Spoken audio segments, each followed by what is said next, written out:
Hey everybody, welcome back to Real Estate Today. Today we have a really, I think it's going to be a very interesting podcast with myself. I'm one of your hosts, Jeff Beggins, and we're with my two brothers. Craig Beggins on this side. Like Puma.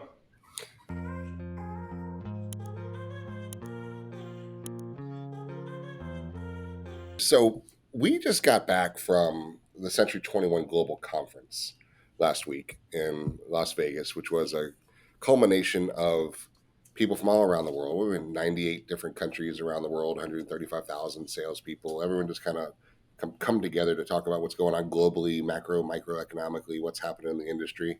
And the takeaway that the three of us have is what an interesting, messed up, screwed up industry this is. And reality is you got to be crazy to get into this industry, right? To do it. It's a weird business. So we're going to chat about that for a second because it's either really crazy or really smart, right? And there's a very blurred line between the two. Let's talk about that, Craig. Let's start with you. Let's talk about why who who actually and starts out their life looking to get into this industry, or is it kind of the catch-all for people ultimately? Most people come in by accident, for sure. I did. I went to University of Florida, got a bachelor's degree in education. Mom and dad sent me to work at a construction site one summer, and I learned I didn't want to work construction anymore, so I went to college. Right. And then Yep. I came home. Dad had this real estate company, and I said, I don't want to work construction sites. He said, why don't you try to sell a couple houses on the weekends? So I did that, and that turned into a big mess, honestly, where a bank ended up foreclosing, but they ended up hiring us to sell their property and gave us a big marketing budget, and we sold a bunch of property, and then we bought a Century 21 office, and then we bought another Century 21 office, and we bought another Century 21 office, and then we started opening up Century 21 offices, and we've hired a couple thousand real estate people. 32 years later, here we are. Over 34 years. Yep. So Total accident. and then you look at our roster across the board, the thousands of agents over the years, right? And you look at the award winners across the board, and you look at the walks of life and the personality styles and the differences of the people across the industry. It's really unique. Puma, you're the newer to the industry in this group, right? So from your perspective, a fresher perspective, what do you see? I can't wait to hear what he's going to say because I got a pretty good statement. But let's see what he says. But you have to be a crazy person, I think, to get into this industry. But if we're honest, I think there's probably a majority of people that ended up getting in this industry because they purchased a home, they had a bad experience with their agent, saw how much their agent still made, looked at that person, said that person's an idiot. They knew nothing. They did very little. I basically handled the entire thing. They made 15 grand. They made 20 grand. They made whatever. Oh my God, this must be the easiest thing in the world. Let me look into this. Mm-hmm. And then if they're in the state of Florida, they take a quick Google search and they go, oh my God, 63 hours and a couple grand, and I can do what they did and make 20 grand. And I'm way smarter than they are because that person was a moron and they still got business. This, I'm in, right? And they go through this process, and that's how it starts. But if we actually take a step back and think about this for a second, you are getting into the arguably the most competitive industry that you could possibly get into. None of us would go into a restaurant, have a bad experience at the restaurant, and be like, you know what? I bet I could go out tomorrow and start a restaurant way better. If that idiot can sell some food and make it, I could definitely do that. Let's go start a restaurant. That doesn't happen. Yet in real estate, that's probably how a vast majority of people get in, because you have people like that, and then you have people like Craig and you, Jeff, that were kind of born into it.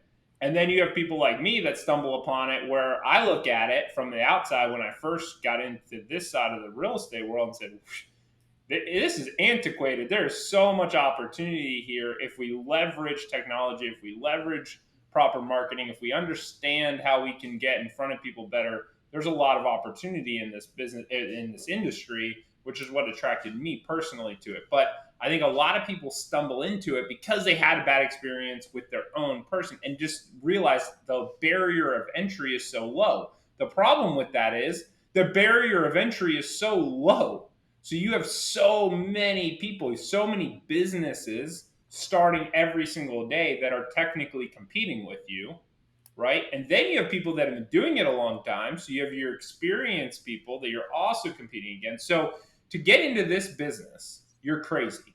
But if you're crazy enough to understand how you can leverage your crazy to connect with other people that are as crazy as you can make a lot of money.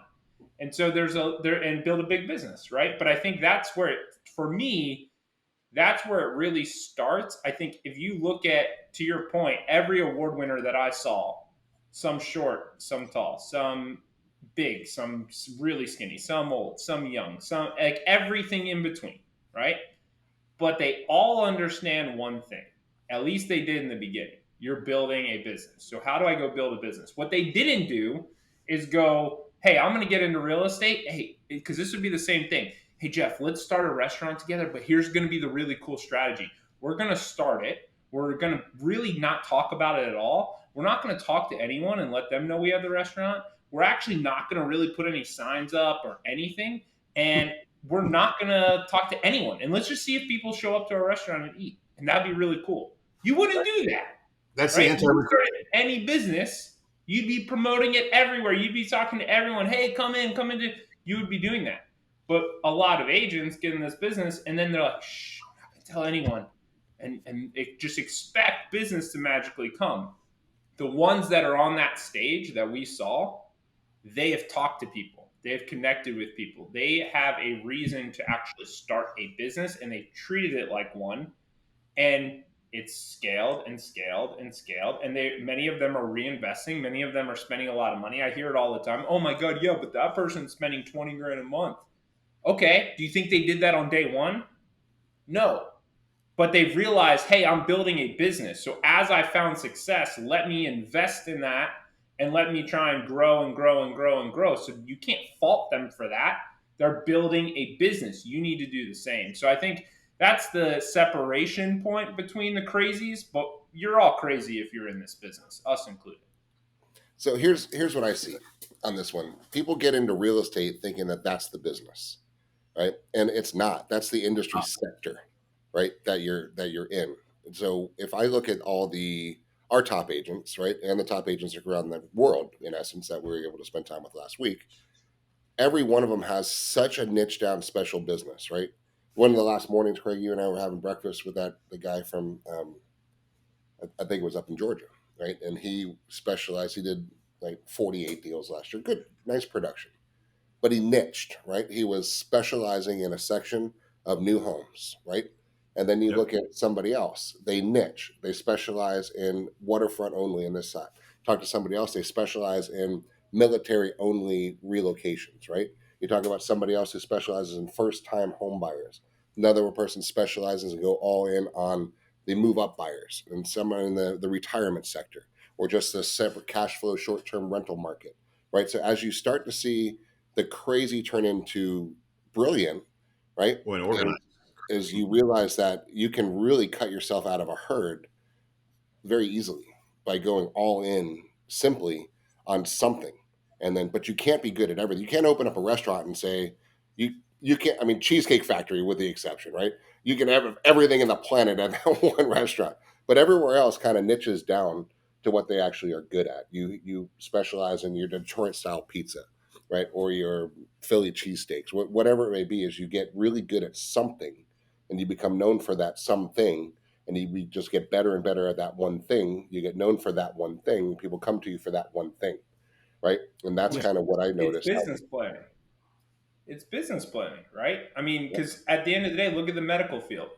Can you make money being a general practitioner and kind of being that person that tries to handle everything? Yes, you Yeah. can.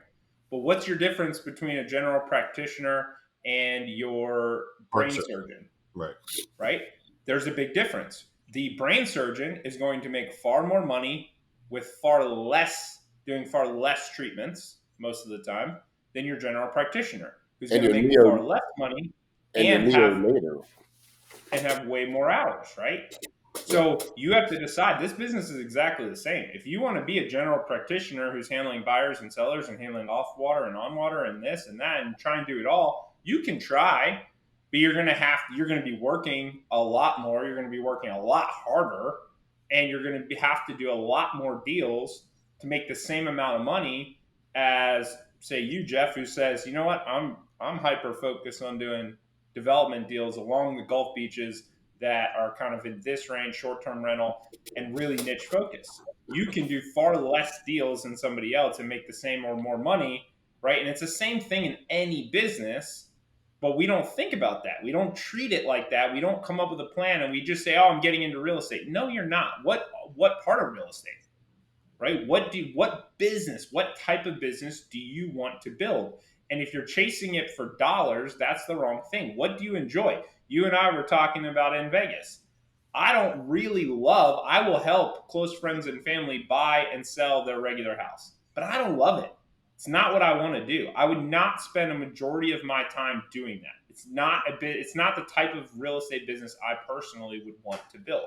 So it doesn't mean I won't do it, but it means I'm going to be very cautious about when and who I do it for, and primarily focus on what I do want to do, which is primarily working with investment clients and just growing our brokerage. Right? That's the business I love. So you got to figure that out, and if you don't figure that out, you're in big trouble. You're going to have an aggravating life. Now take that specialty a little further and go to a neonatal pediatric brain surgeon, right? You want to Wow. super niche down, right? That's what I'm talking about. And that is, they don't do anything other than that. And they specialize in the intricacies in that micro market niche. And they get paid tremendously because of their expertise in that. Now, it took them more time to specialize in that one niche, but they will promise you get sought after because of their specialty in that little niche. If you had a neonatal child that had an issue, you would pay anything, right, to take care of that and go to the best of the best of the best, right? So what we're starting to see is that separation of the herd of the best of the best of the best. But you can't, that same neonatal brain surgeon cannot work on ankles, right, for the elderly, right? It doesn't make any sense. And too many people in this industry do that, right? They're like, oh, sure, I'll sell you a townhouse up in Pensacola, right? I'll just phone in an offer, right? You can, and that's the problem with this industry is you're capable of doing it, and too many people do that, and that just creates a not as good of an experience as it should if people niche down. So I think really it's getting down to that clarity and focus about what do you really want to be as far as a business owner, because do we not get to choose our clientele? We get to choose our paychecks. We get to choose our clientele.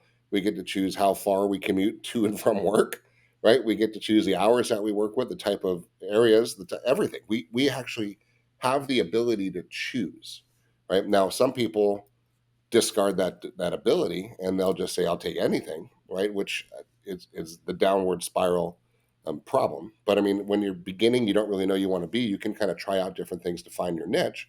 But as you start getting into your niche and you start figuring out, those are the ones that I see consistently producing are the ones that really super niche down in. And they have clarity and they have Yeah. focus and they take action and they have accountability, that either internal or external, that forces them, are you still on your path? Right? Are you in your lane? Are you doing what you need to do? And if you dabble out, who's getting you back in so you can actually have a nice life that's consistent? Yeah. You know what? I just had a statement come up in my head. Everything you just said makes real estate sound super fun and exciting. You get to pick your hours, how close you are to work, what days you work, all that. That's why people get into it because it sounds so exciting.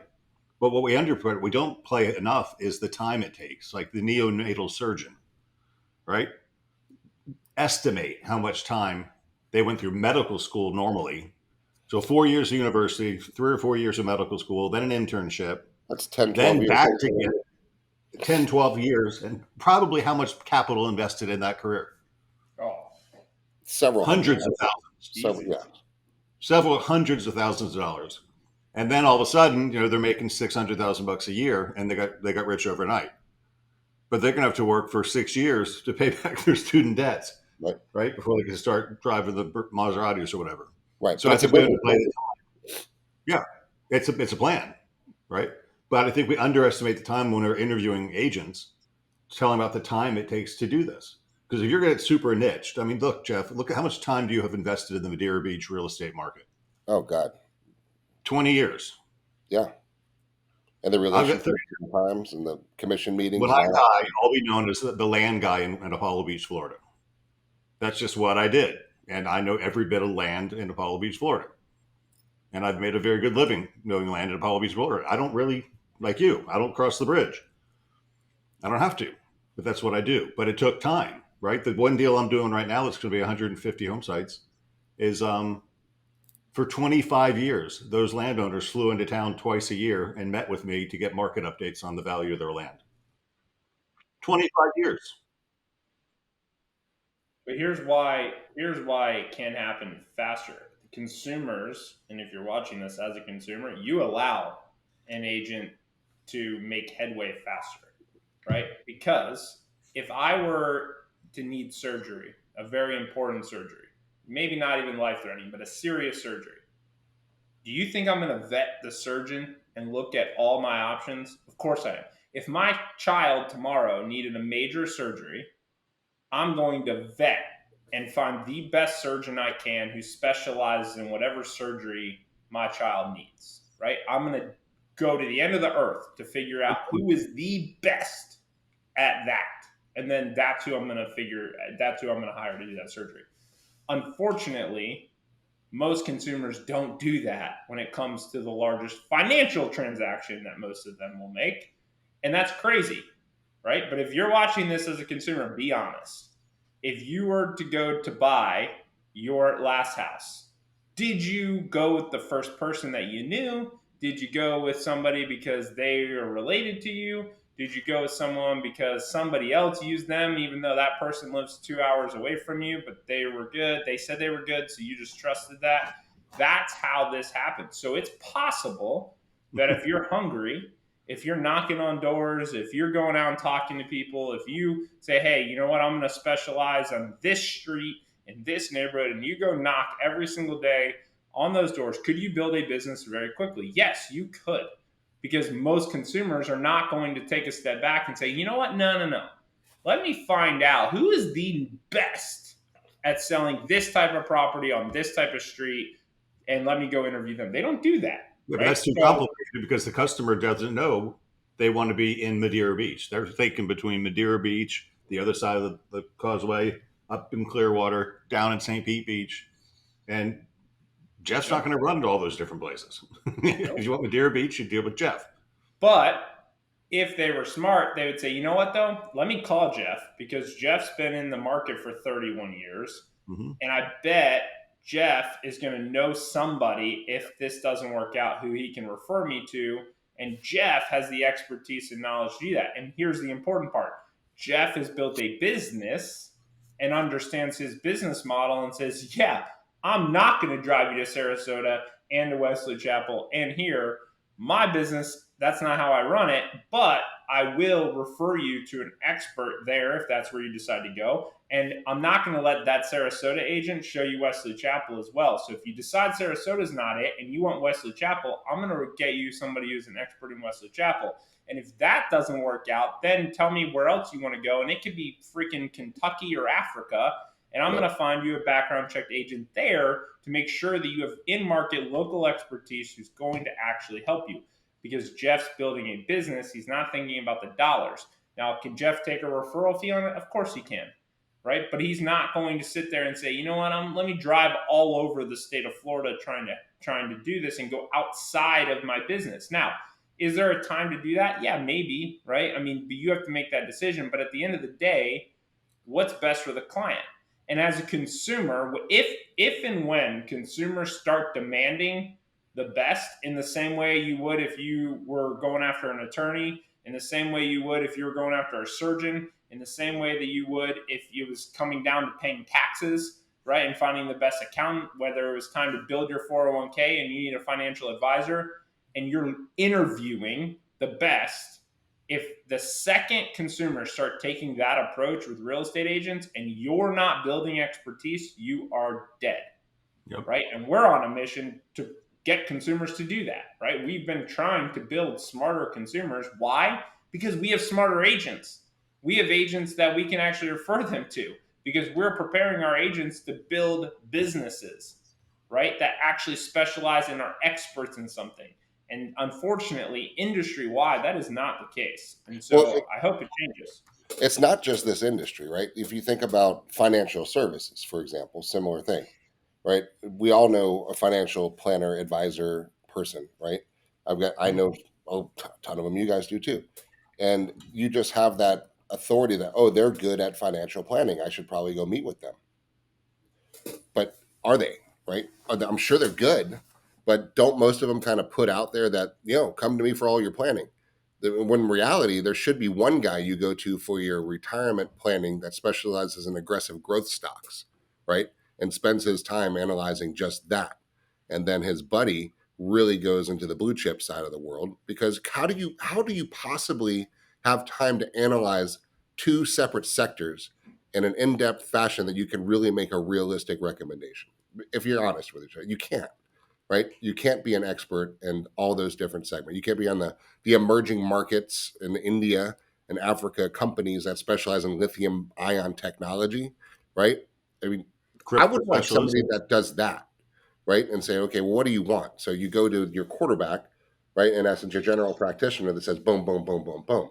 That's what I would love to have. And I don't even have that, right? Because nobody really takes the time to go through that depth. Same thing with insurance, right? Same thing with CPA, same thing with attorneys, right? Like if I've got a slew of different legal situations going on at any time, right? Because that's just what happens in business.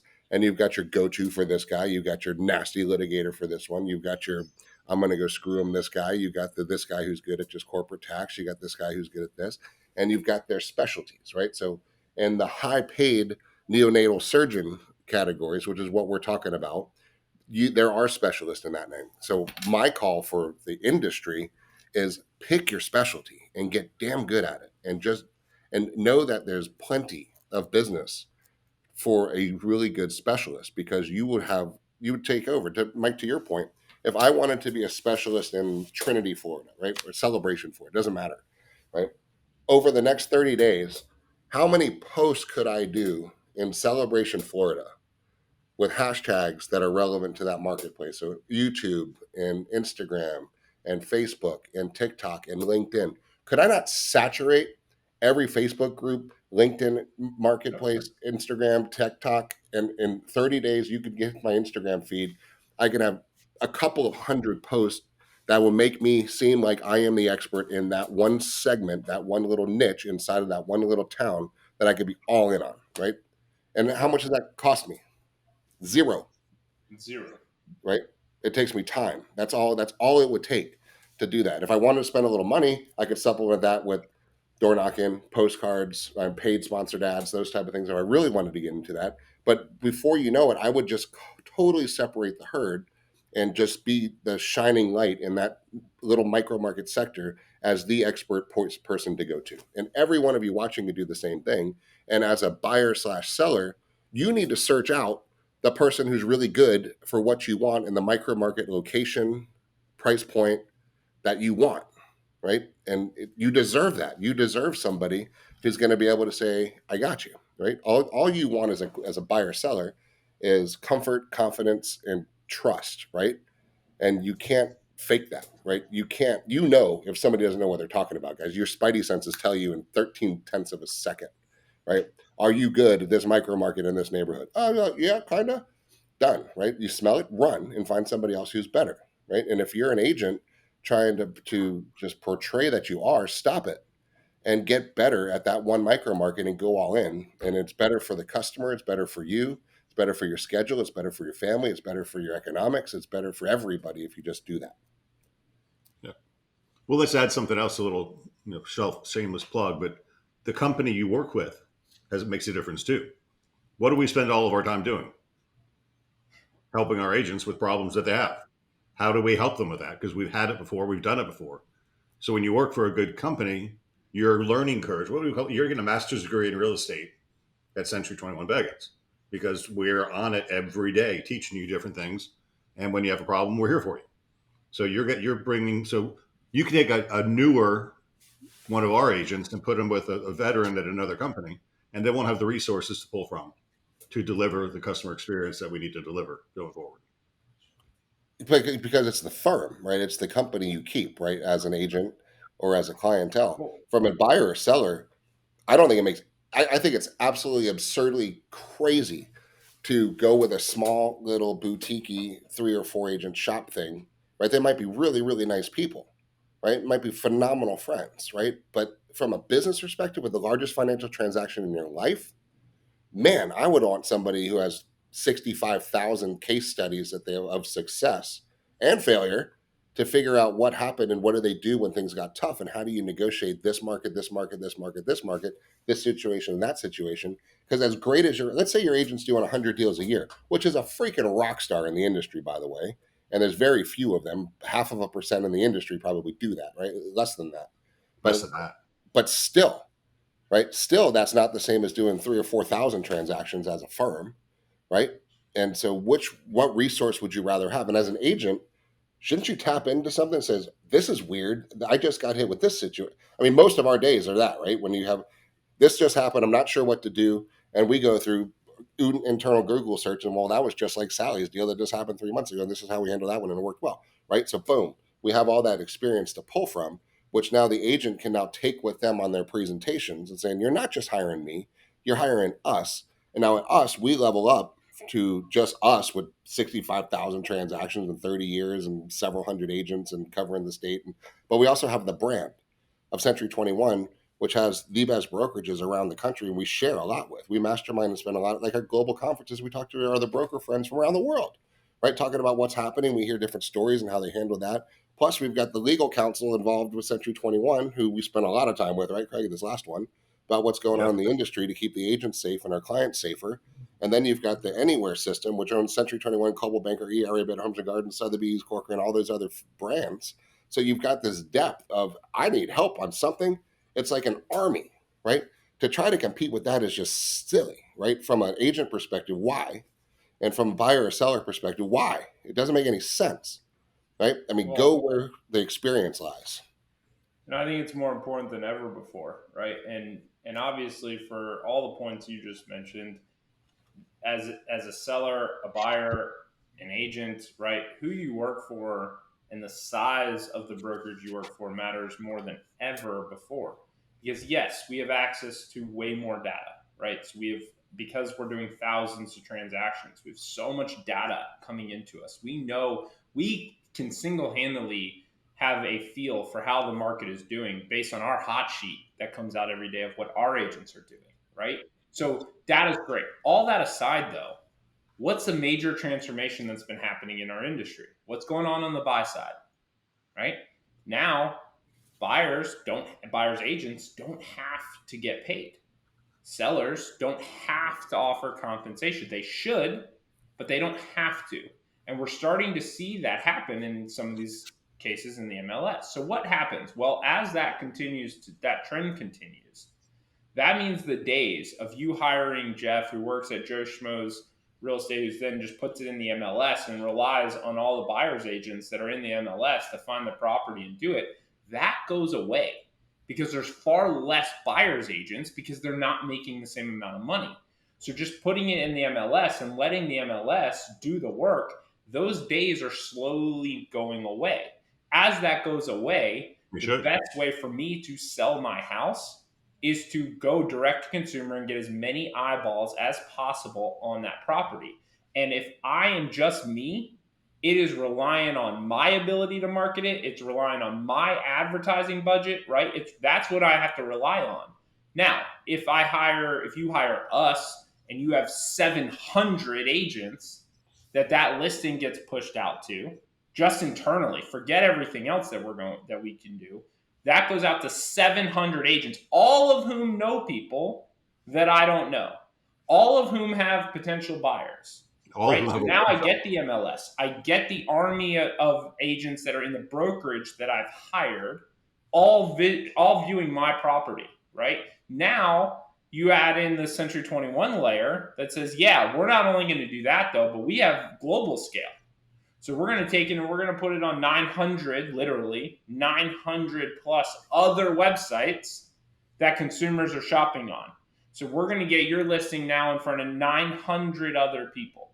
Depending on price point, we're going to elevate it even more.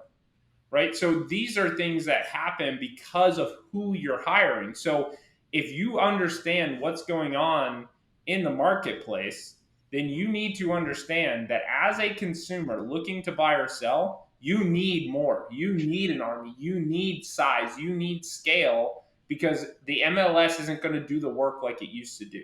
Putting a sign in the front yard isn't going to sell that house like it used to. It's not the case anymore. And it's going to continue down that path. So you have got to pay attention to who you're hiring. And if you're an agent and you are literally being left to yourself to try and get property sold, good luck, right? It's not going to be as easy as it was. So you need to pay attention to who's behind you. Do you have an army? Do you have a marketing system that's going to roll that out? Unless you do, because if you don't, you better have a huge marketing budget. You better have some money put away because you're going to have to get really good at marketing property direct to consumer. Perfect example of that, Mike. Right this afternoon, we have a training class in the Gulf Beach offices about how to leverage the several hundred listings that we have as a company to be able to go promote them. So let's say Sally lists a new house on Anywhere Street, and now she's got people inside of the office pushing it out as if it's their listing too, because the seller's smart enough to figure out that they're not just hiring Sally, they're hiring the entire team of several hundred people, and their networks can actually push out and post out through their websites and through their marketing aspects of it too. So to not have that as a marketing angle is silly. I mean, the world's changing and it's consolidating, and the people with technology and the AI and the business savvy are going to just start gobbling up those that don't, right? And you're going to And, use the consolidation everywhere. and the need to make a proper presentation, That's right. right?